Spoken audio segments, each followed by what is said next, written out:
keeping with the Notary Journal that we are required to keep. Because in the past, all the notaries that have worked for the company never really kept a journal as long as they were doing something that was company related. Now, when I took the class, the lady was very specific that that was not correct. And so I did do, I purchased the Notary Journal, but we notarize a lot of AIA document billings and a lot of lien waivers. And normally it's 2 to 3 people in the company that has the administrative capabilities to sign that do that. So basically what I do, and I just want to make sure I'm doing it correctly, is I don't have her sign 15 documents. I mean, I don't have her put in my journal 15 documents a day. Every day, though, that she signs something, I do put it in my journal. That she signed AIAs and waivers, and she signs it, and I journal it. As opposed to having to do 15 or 20 different, times. Okay. Well, journal questions, and they're just pervasive, right? Yeah. So let me mention just a couple things related to the journal, okay? As I mentioned earlier, the notary's statutory responsibility is to protect the public against fraud and forgery, okay? If a notary is not keeping a journal, guess what you're not doing? You're not doing everything that's in your power to provide that level of protection to the public. Further, understand that 10B60F. What page are we on now? 10B, and that's going to be found on page number 131. Okay? Down near the bottom. And this is a Class I felony. Listen closely. Any person who without authority obtains, uses, conceals, defaces, or destroys the seal or, what's that next word? Notarial records of a notary is guilty of a Class I felony. So what do you suppose notarial records are there? The journal. The journal is such an important tool for the notary. It is protected under a Class I felony.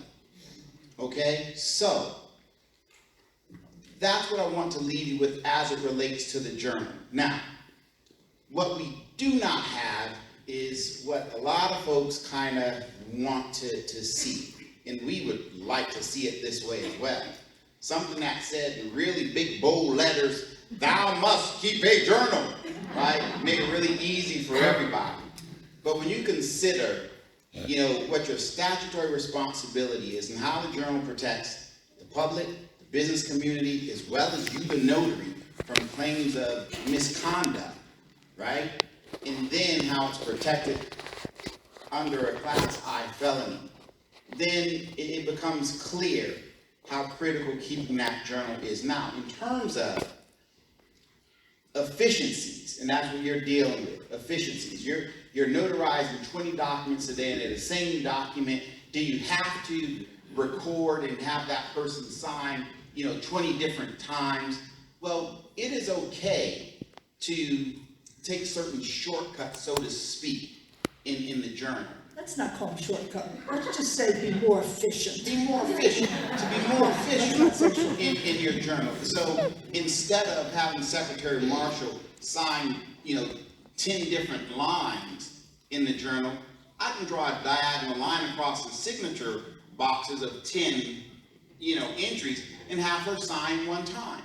If the document is the same document, but they have different serial numbers, say, instead of creating a line for each one of those because they're the same, you could kind of write them all and making sure that each of the serial numbers are reflected. The idea is that that journal is going to stand as proof that this specific and particular document was notarized on this day. And as long as you have the information that will satisfy that, then efficiencies are certainly the order of the day. Okay. But now let me put on my lawyer hat a little bit. And if you go to litigation and there has to be some question about the validity of that document, if it's trying to be reputed in court, having a line by line for each document would be better evidence than having what Ozzie just said, a line drawn across that Mary Jo did 20 of these today. Now, what is the probability of lightning striking? What is the probability of litigation? We just don't know. But I'm just telling you what, what the possibilities are.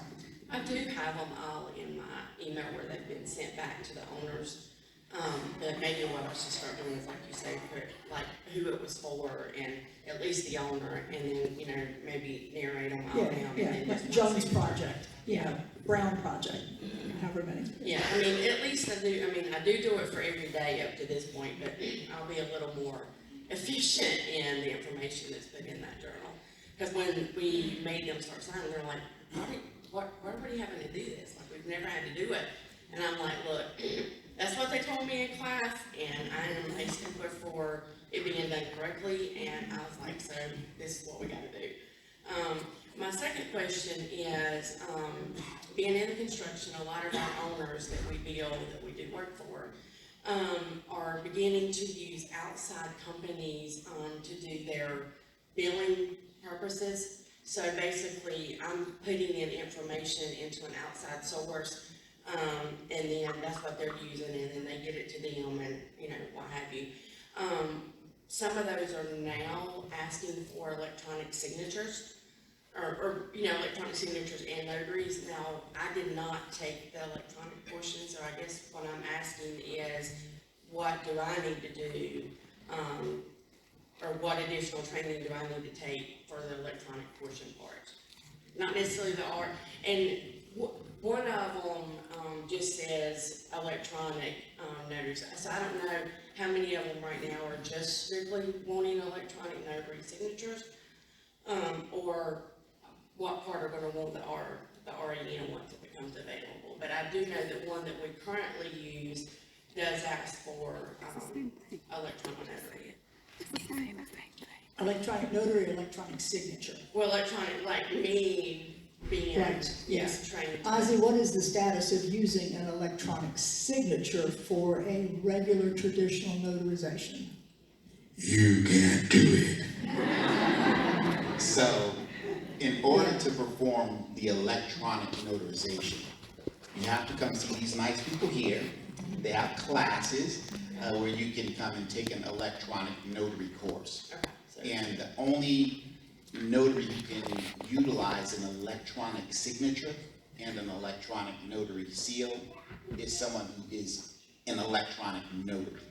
So what that requires is taking an additional course and then going to be sworn in as an electronic notary, obtaining an electronic notary signature and seal so that you can perform electronic notarizations on electronic signatures.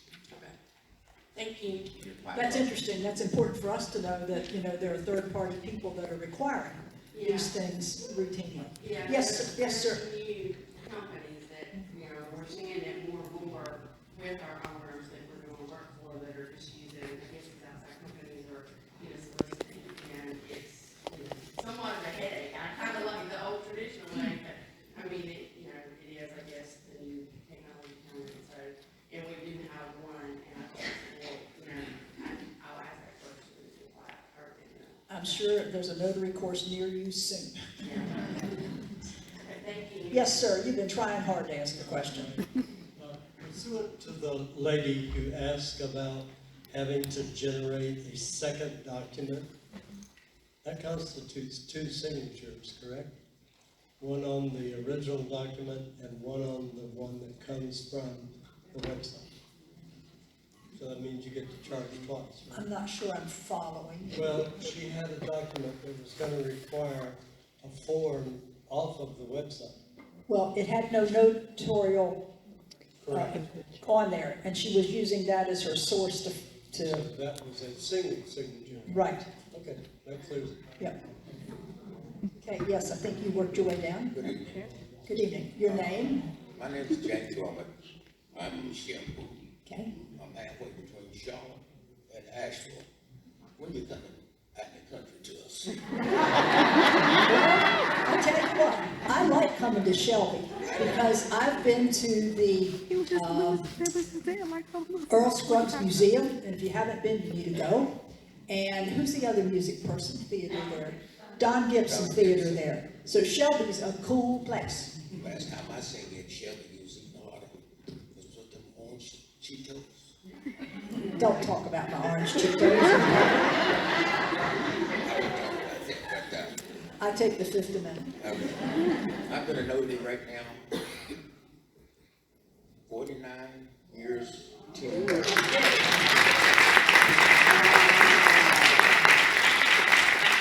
We'll be recommissioned April 14th, within 2 months, I have my 50 years.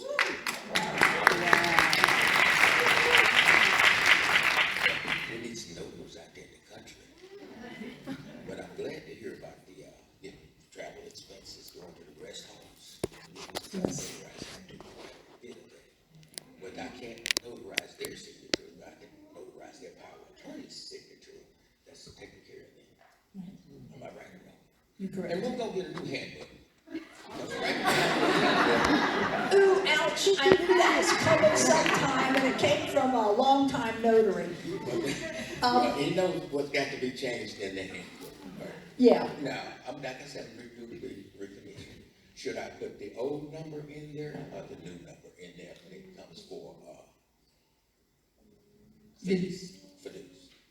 Because I got to take the test and all that again. it'll be your new number when you get I got recommissioned. to, Right. when the new book come out, I have the 16th, I think it's 2016. 2006. 2016, yes. That's the latest one I have. This is the latest version, so you are up to date with the book When that will you have. Cooper approve this increase?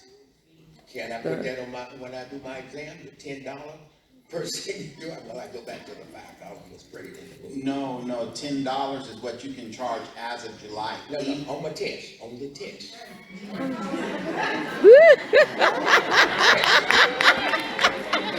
Now, I'm not quite sure whether or not you're looking for answers on the test. You've been around a long time. Which one should I use when I do the test? Well, The $5 or the $10? well, $10. the current test, it should be the current $10. Yes, it should be all of the exams should be updated. What last week when I printed it? And you refer to the renewal test? No, this is the test that I just went to your website, printed the test, I was gonna take the test. And said, well, you don't renew it too early. They said, had to go back, instead of 14 weeks, go back to 10 weeks, so I'm gonna take the test again, probably another week or so. Okay, well, I'll tell you what I'm gonna do. I'm gonna go and make sure that specifically that question has been appropriately updated if it has not been, but it should have been. But if it is not, we'll make sure that it is. And if you take that test and you get that wrong, you call me directly. You might know to take care of it. Thank you.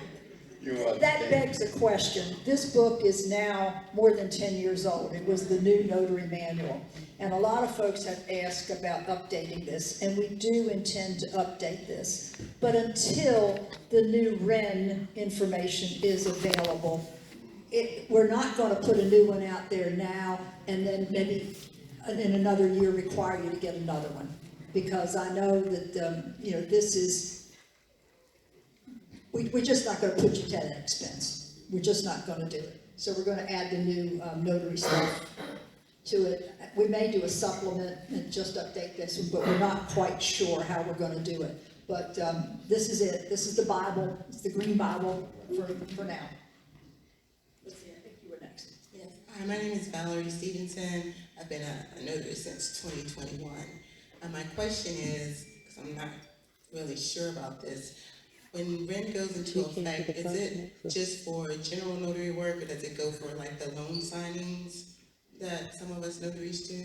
Well, it could be for any transaction that has people in remote locations. It could be deed work, it could be affidavit work, it could be, some contract, some separation agreement, it could be any variety of things that you do now.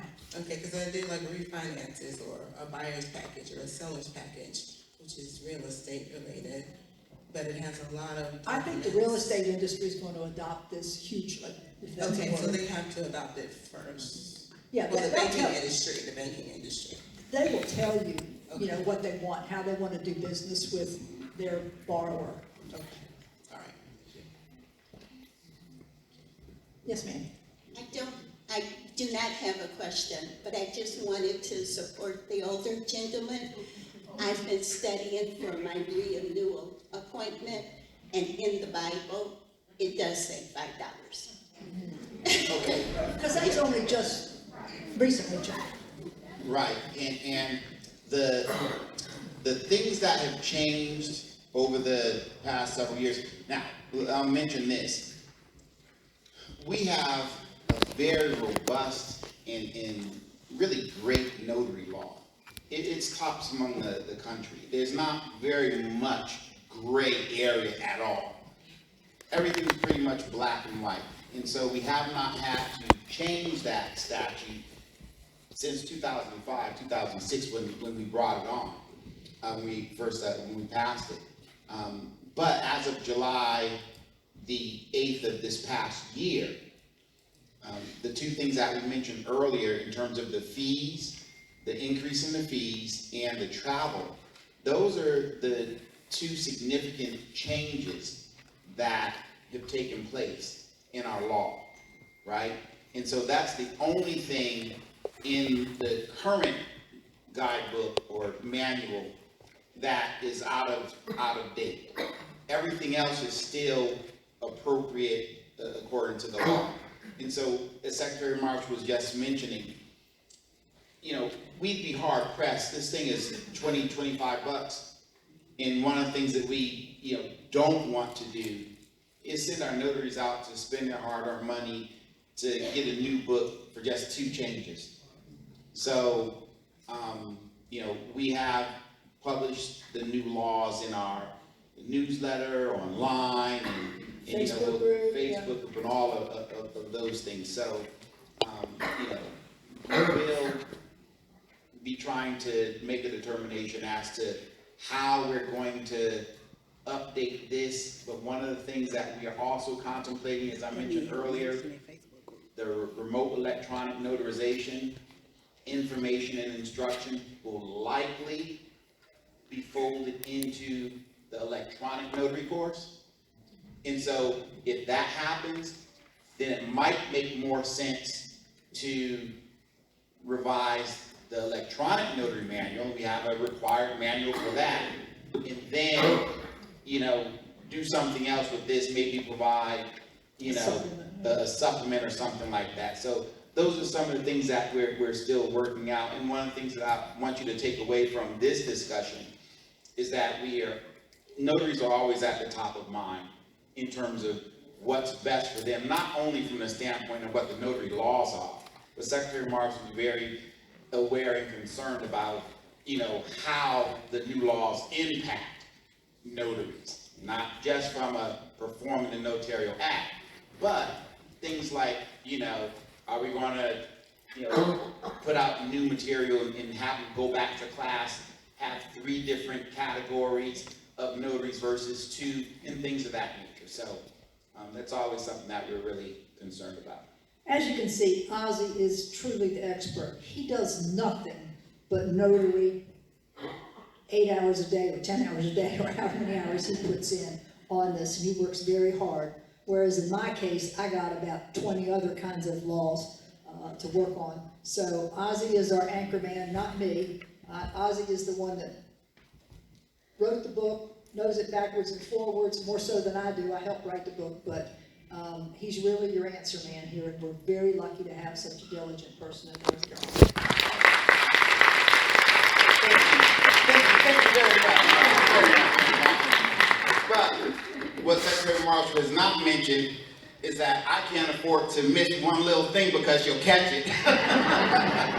And that only happens because she really knows this stuff. Secretary Marshall is the only secretary in the country who spends this kind of time and dedication and commitment to the office of Notary Public. So give her a big round of applause. And I say that she is, the Lady Secretary of State, bar none, that's just not hyperbole. That's, all of my peers from across the country, we get together and they just adore Secretary Marshall because of what she means to not only the notary office in North Carolina, but across the country. So, we've been very fortunate to have her as our leader.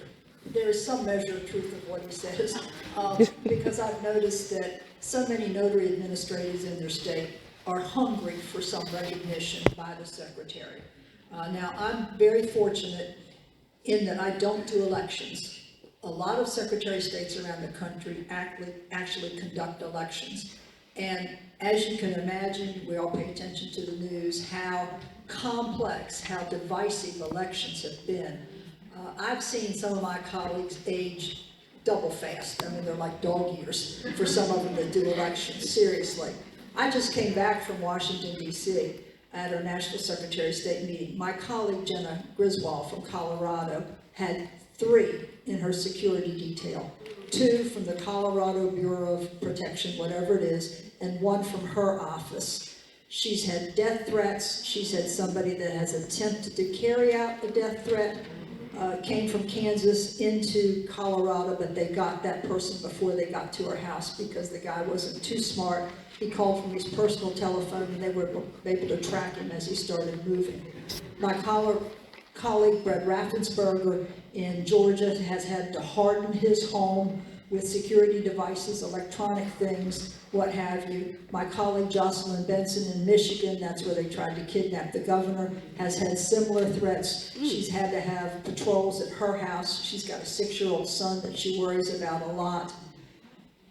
I'm fortunate I don't do elections, which allows me to invest my time in other aspects of the office. These secretaries that have elections, that is more than a 100% of their waking hours for their concentration. I'm very fortunate to know them and back them up. I enjoy working with them. They're dedicated people, but secretaries of state across the country are under attack. I'm sorry to say. But I'm not one of them. But I get the hate mail and hate telephone calls, because when somebody on TV says, call your Secretary of State and tell them this, that, and the other, we get the calls. We're going to do notary tonight. Yes, Hi, Valerie Smart. Thank you guys for being here. I've been a notary over 25 years. It's been so long I stopped counting. And I guess when I asked this question, I'm kind of concerned about, because the journal, I've worked for numerous Department of Motor Vehicle agencies. I don't recall keeping the journal. Now that I'm embarking on my own agency, actually acquiring my own agency, I guess I just kind of want some insights on, I'm going to have 4 or 5 agents notarizing. I've notarized hundreds and thousands of documents, but I never kept a journal in those agencies. So Ozie, if you could help me out with those agents that maybe, I know she never kept a journal either of our recording, so kind of give me help. it is technically not a requirement. Okay. It is a highly recommended best practice, and as you learned from the quote,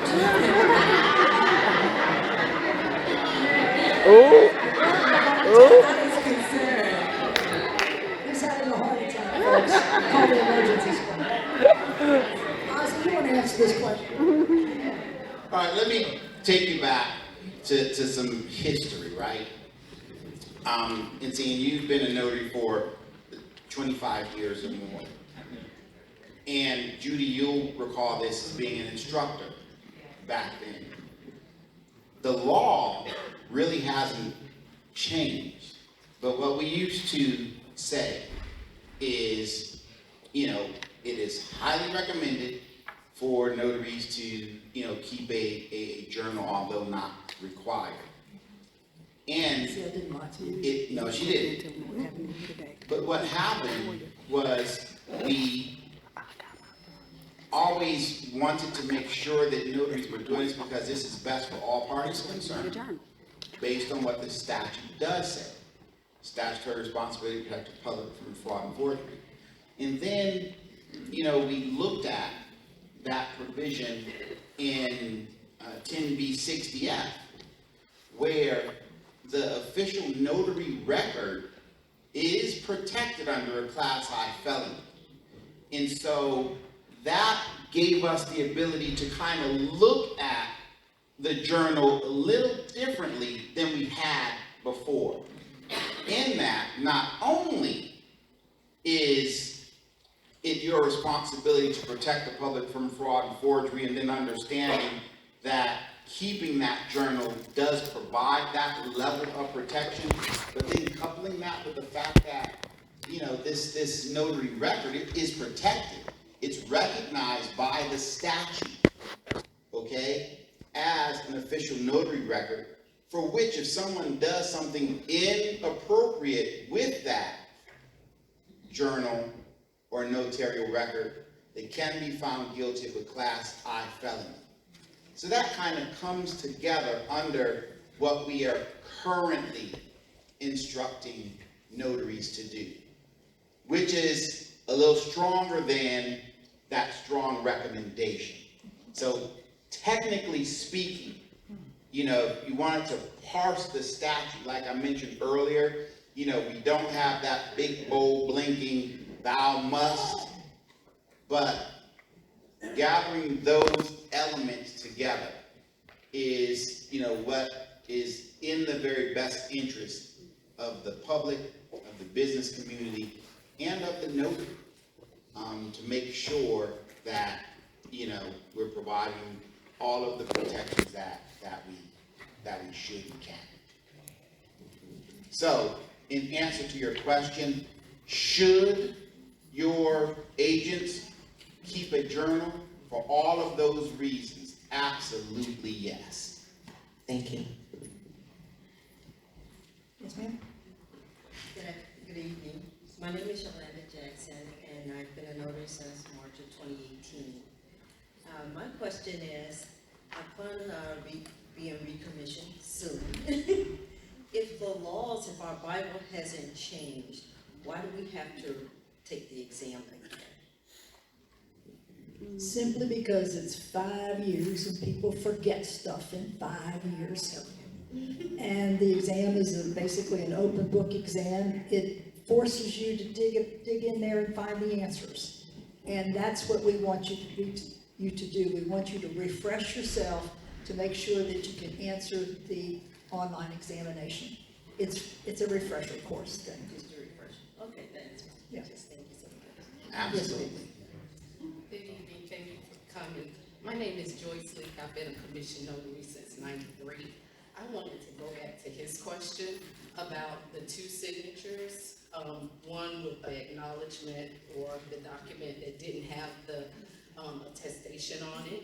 And you said you can charge them for two signatures. And I just want to know how is that accurate? I said maybe you didn't understand the question, or maybe I didn't understand the question. Okay, well, let me just Because clear. I think he said he had one document that required a signature, but then there was no verbiage on it. He was gonna attach a jurat or acknowledgement, and you could charge for two signatures, but the person is not signing on that No, second page. yeah, I think there was something got lost in the translation, Okay. or on somebody's end, but again, you can only charge per signature. Right. The So- notarial certificate does not carry the principal's signature. Right. The only person who's going to sign the notary certificate is the notary. Right, that's, I just want to make sure that you got the right answer. You're welcome. And now I have a question. I'm also a loan signing agent, and I get a lot of signing companies wanting me to act as both a notary and a witness. And I keep telling them, no, I can't do that because I'm notarizing my own signature. So I've gotten conflicting information from the NNA, which says, yes, you can, and then North Carolina says, no, you can't. So I just want to know what's correct. Okay, and thanks for asking that question, and this is why it's important for you guys to consult your Notary Public Manual, for you to call the Secretary of State's customer service line, and why we believe it's so important for us to have those chats, so we can interact with you directly. You know, there are a number of notary associations, you know, that do a lot of really good work, but you have to be very careful when you're dealing with national associations, because every state has different laws, right? And so, and you happen upon one where there's some nuance from state to state possibly, right? But you are absolutely correct. In North Carolina, you can't be a witness as well as a notary on that document, because you can't notarize a document. You have to be completely impartial when you're performing notarial acts. And so if you are a witness on a document, you're not impartial because you are a witness on that document. And as you also mentioned, you can't notarize your own signature.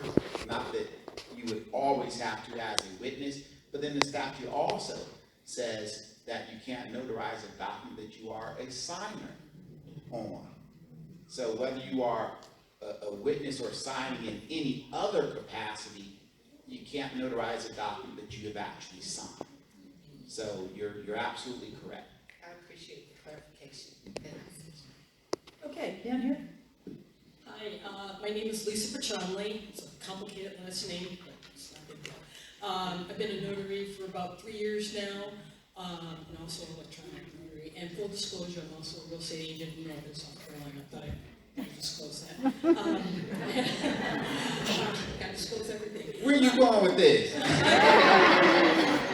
Just disclosing, regarding REN, are there other states that are already active, they're doing it, and if so, are there problems, I mean, what should we know about other states that are doing it? What problems have they come across? Are we a guinea pig in North Carolina?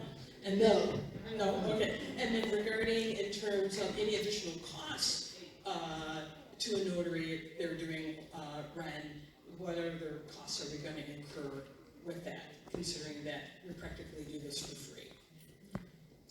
Well, first off, I like to be bold and out front on some things, but I've learned when to lie in wait and see how other people implement things, and, you know, let them have the trial and error, and I'll just learn from that. So there are any number of states that say they have electronic online or REN, and it's very different from state to state. In fact, you know, we were doing our first electronic filing here in registered deed land in North Carolina, and my colleague in Arizona put out something trying to pretend that they were the first to do that. Well, I found out that their electronic process was done person to person, and it was faxed in. That was their electronic process. Yeah. So in this political world, you got to understand what language you're talking about. There are states that have enacted the legislation, but then really don't have anything going on, and they're just letting the vendor companies kind of operate. They don't have the notary laws that we have, or the history of notary that we have. And in some places, it's a wild, wild west. If you can believe it or not, in the state of Louisiana, it's not true right now, but up until about 3 or 4 years ago, the state didn't have any idea who the notaries were. Notaries there, you became a notary, it was a political payoff. They had parishes instead of counties, and the chairman of the parish got to anoint certain people to be notaries so that they could make whatever money they could make off notary work, and that was it. So just, you know, from the nothing of notary law to a fairly full, robust notary law that we have here in North Carolina. And, you know, the reason we have it is to take the guesswork out of it. This is not a guessing game. This is people's most valuable property. It's their most serious family matters, and to preserve and protect, as Ozie talks about. But Ozie, where do you think we fall in the line with some of the other states that have done this? Well, we've been talking to you about the process that we're going through in terms of trying to prepare these rules. One of the steps that we have undertaken is to have one of our attorneys do a deep dive and a search across the country of all of the states that have adopted RON laws, okay, over the past 5 years or so. Ron or Ren, Well, all of them are wrong. all of them. All of them are wrong. But what we were looking for was whether or not they had also developed rules and adopted rules. I think out of the 30 plus states that have adopted RON, we found that 2 had some semblance of rules.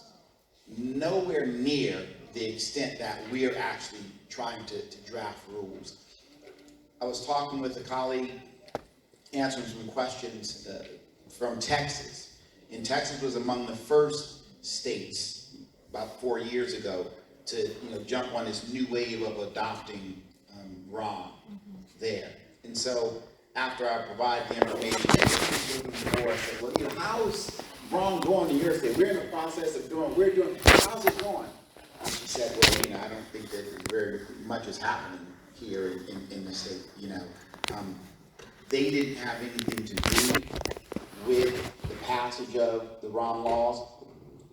Pretty much this can be said for just about every state that has a RON law. It came about as a result of vendors who lobbied the legislature and had a law passed without any, input from the state, from the Secretary of State's office or anybody else.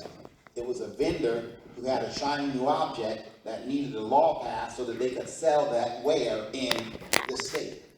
In fact, the leading company in this area was supported by venture capitalists who put millions of dollars into the promotion and lobbying of various legislatures to get this passed. But we don't see much evidence that there's really a tremendous amount of activity going on underneath it.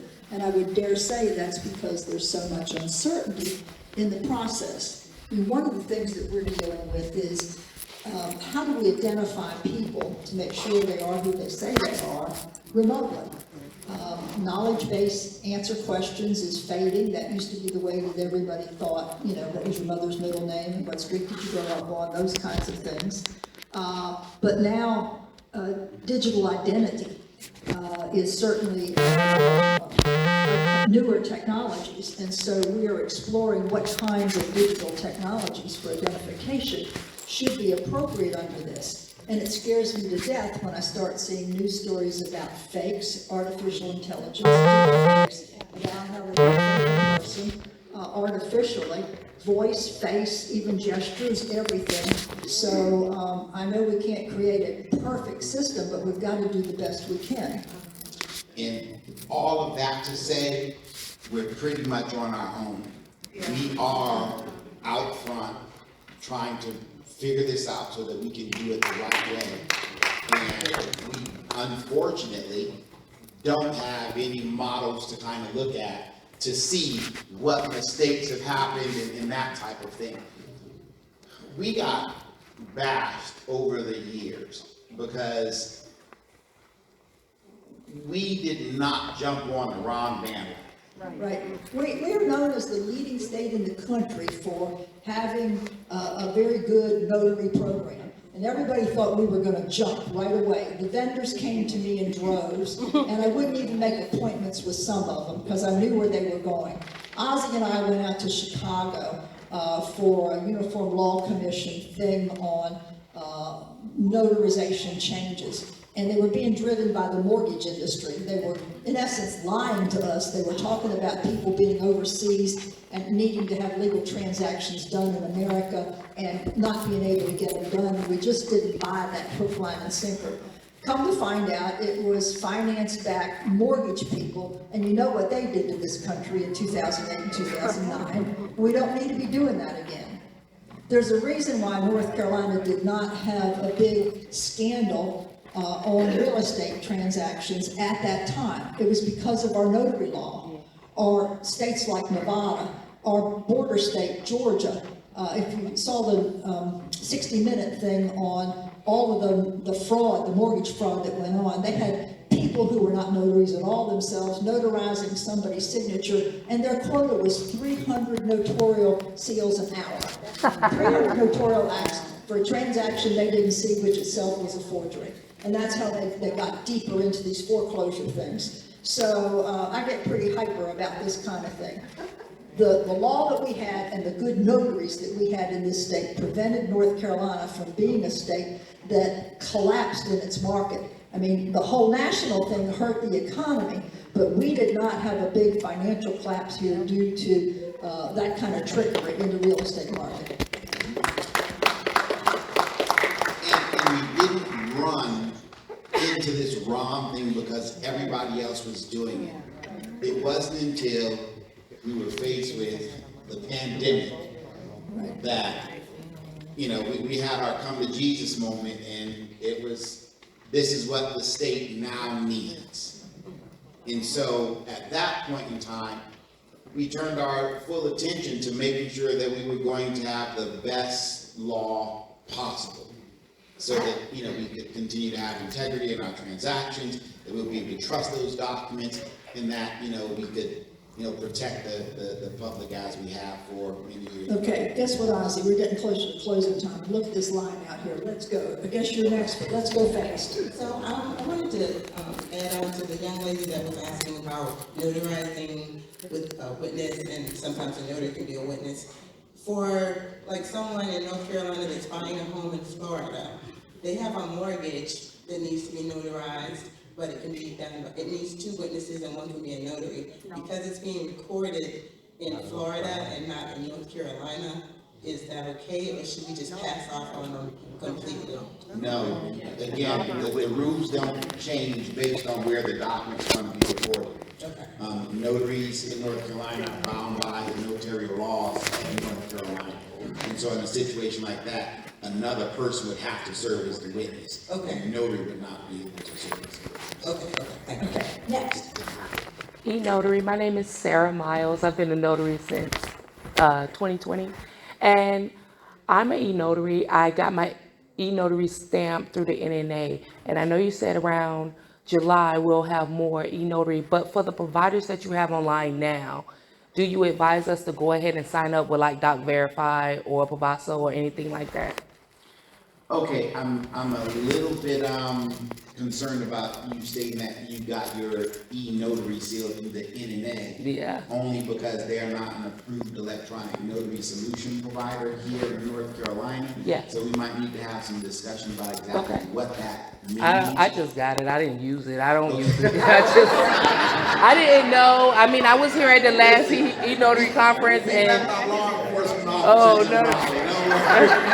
I ain't using it. But I'm interested in knowing. Okay, about, yeah. Now, in terms of the approved solution providers, we don't endorse any of them. It depends on what you are using your electronic notary for. Some of them are kind of industry specific. You know, you have to be doing the mortgage or real estate or submitting documents electronically to the Register of Deeds office or things like that. So we do anticipate over the next 6 to 12 months having more electronic notary solutions. I've got about 3 or 4 applications that we're working through now, and that's for just an e-notary. Of course, with the RIM, you know, that's going to be a whole nother ballgame. But you guys will be like promoting it, like for getting everybody to do e-notaries and things like that, like the public to do more e-notaries since I'm an e-notary.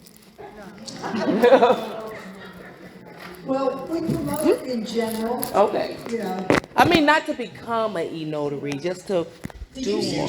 Yeah, to use We know it. that there needs to be more adoption. Okay. And, but generally, we try to make sure there's a level playing field. When we say these are approved vendors, they're approved because we know that they can do all the functionality that's required. And our approval means nothing more than that. One's no better than the other. We're not promoting them out there. But I do believe it's going to pick up. And I can't tell you how fast. Okay, But thank you. there's a serious desire in the mortgage and real estate industry to have this, whether it's across the board or whether it's like one particular company, say like Rocket, I don't know how it's gonna pan out, but those folks are very interested. Yes, over here. Hi, my name is Cole. I have a new case store that's glassed down from here, and we've been providing commissions since 2018. But the amount of notaries I've got was I can probably anywhere between. I know. I say this because I touch a whole different variety of documents, partially because banks don't want to touch them, other folks don't want to do with them. I had to turn down a lot of people because they don't have proper documentation, right? So with that, I've got a number of questions, and Ozzie, you know my name because I've sent you numerous emails asking certain specific questions. So whatever I don't get to, I'm sure you'll get one from me. I guess there was a lady that mentioned something about the construction industry and representing a company, right? What would suffice as satisfactory proof of an individual representing said company? That would be my first question. And then others are for specific documents such as the North Carolina DMV title, and requirements for that, such as having the buyer information on there, if other questions listed to properly answer, and election ballots as well. So that's my first question. What was your last one, election? Election ballots. I can be more specific. Absentee voting. Okay, let me handle that one, because that's easiest. The General Assembly, when they did their absentee ballot regulations this time, required a notary on it, but they also said the notary should do it for free. They didn't ask the notaries, but the reason is that there should be no financial barriers for somebody having the right to vote. That's really constitutional. So that is why, I know it's tough for notaries to understand that, but when you think about the why behind it, then you easily can understand, the notary. Now, your question about representing the company is that whether somebody is signing and you're notarizing that they are the president of such and so company, they're signing in that capacity. Yeah, and notaries have no statutory responsibility at all to verify a representative or fiduciary capacity. So your job is to make sure that it's John Smith.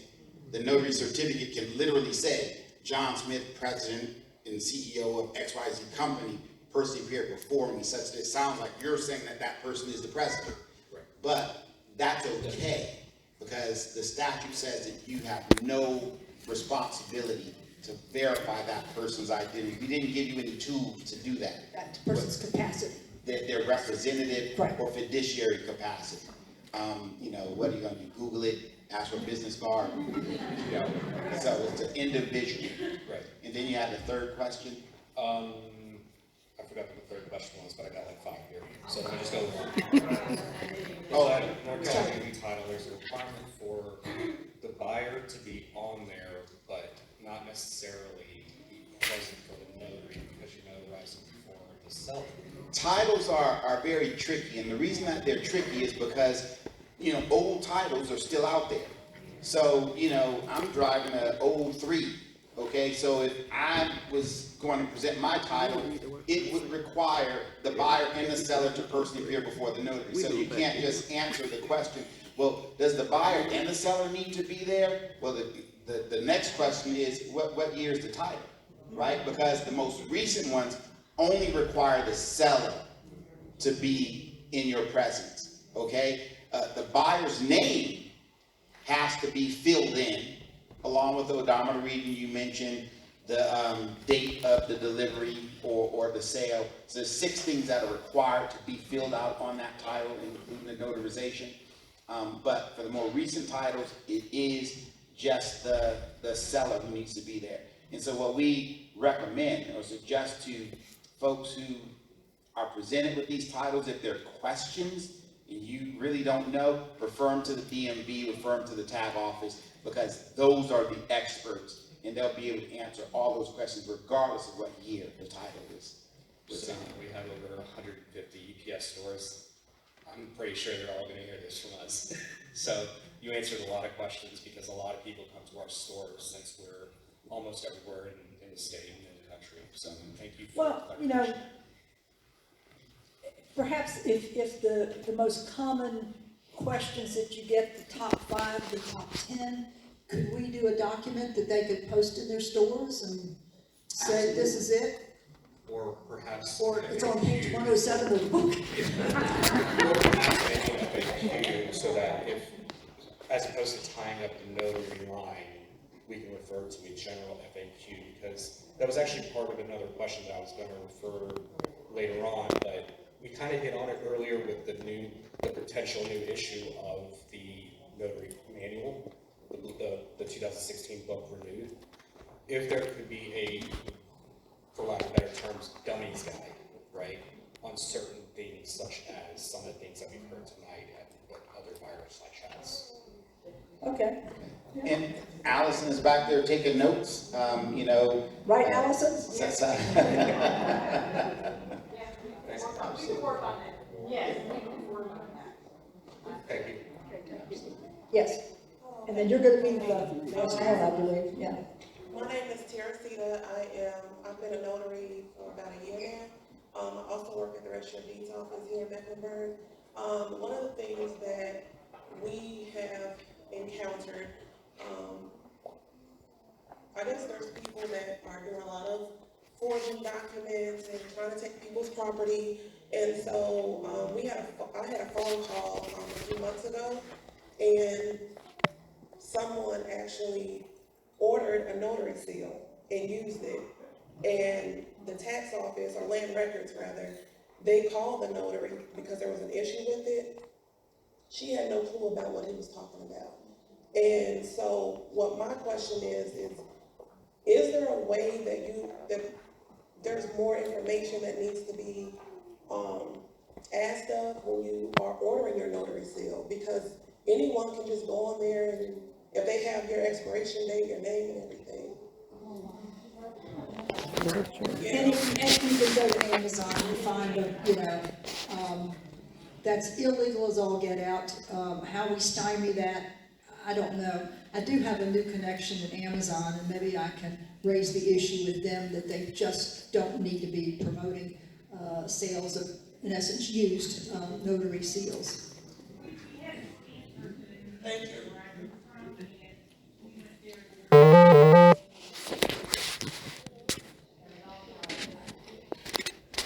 Amazon should require Well, we don't limit that much here. before. Okay, final question. Is it gonna be a whopper? No, it's a really silly question. My name is Brandy Stroud. I have been a notary since 2021. That's Alicia, that's my teacher actually. Just a silly question. So on the website, on the Secretary of State website, you know, it'll say enter your notary number. Every time I try to look myself up, the notary number that I have been provided on the Notary Public Oath notification letter is that it doesn't pull myself up. So I was wondering where I would find my notary number so I can be found. The best thing to do would be to call customer service, and they'll be able to get you your accurate notary number. Because when you log on, you have to log on with, the first time you log on, there's a process, and then you kind of are instructed to put in a new password. The first time, it should be, your name, your last four digits of your social security number, and maybe your notary number as well. So if there's something that's not allowing you to get in there, something is wrong with your character that might have been mistyped or what have you. And so just contact